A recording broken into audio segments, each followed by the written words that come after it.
मेरी मैरिज तय होने के समय से ही ये मोबाइल पर बात होने लगी थी। मेरी इनसे अच्छे लगे थे मुझे ये सुलझे हुए से नेक इंसान। मैं अक्सर इनसे पूछती कि अगर मेरी और आपकी माँ में कभी कोई झगड़ा हुआ तो आप किसका साथ देंगे। इनका जवाब होता पता नहीं। बस इस एक बात के अलावा मुझे ये बहुत अच्छे लगने लगे थे।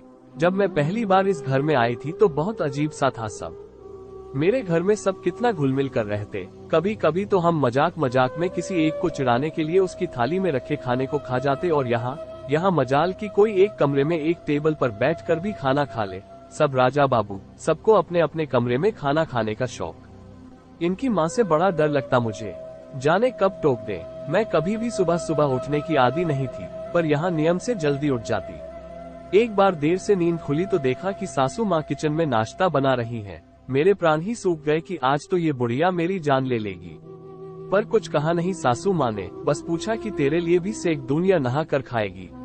मुझे लगा लेट उठने पर व्यंग कर रही है मुझ पर। सासू माँ का साड़ी पहनने का तरीका बड़ा सलीकेदार था और मुझे साड़ी से चिढ़। पहनने में ही घंटों लग जाते, फिर पहने पहने काम करना, अजब हाल था मेरा। हर आधे पौन घंटे में फिर से सब ठीक करना पड़ता, नहीं तो सासू माँ टोक देती कि तमीज नहीं है क्या, ठीक से पहनो। एक बार तो चिढ़ ही गई, बोली कि जब नहीं पहनना आता तो या तो सीख लो या जो आता है वो पहनो, कार्टून क्यों बन जाती हो। बहुत रोना आया था मुझे, एक तो इतनी मेहनत करो और ऊपर से सुनो भी। मैंने भी ठान लिया कि अब साड़ी जाए चूल्हे में। पति की भी बड़ी खराब आदत थी, घर आते ही पहले अपनी माँ के पास आकर बैठ जाते और कभी कभी तो घंटों बैठे रहते। किसे अच्छा लगेगा कि उसका पति उसके पास नहीं अपनी माँ के पास बैठ जाए। ना जाने क्या खुसुर फुसुर करते दोनों। कई बार जब बहाने से उनके सामने आ जाती तो ऐसा लगता जैसे बात बदल दी हो उन्होंने।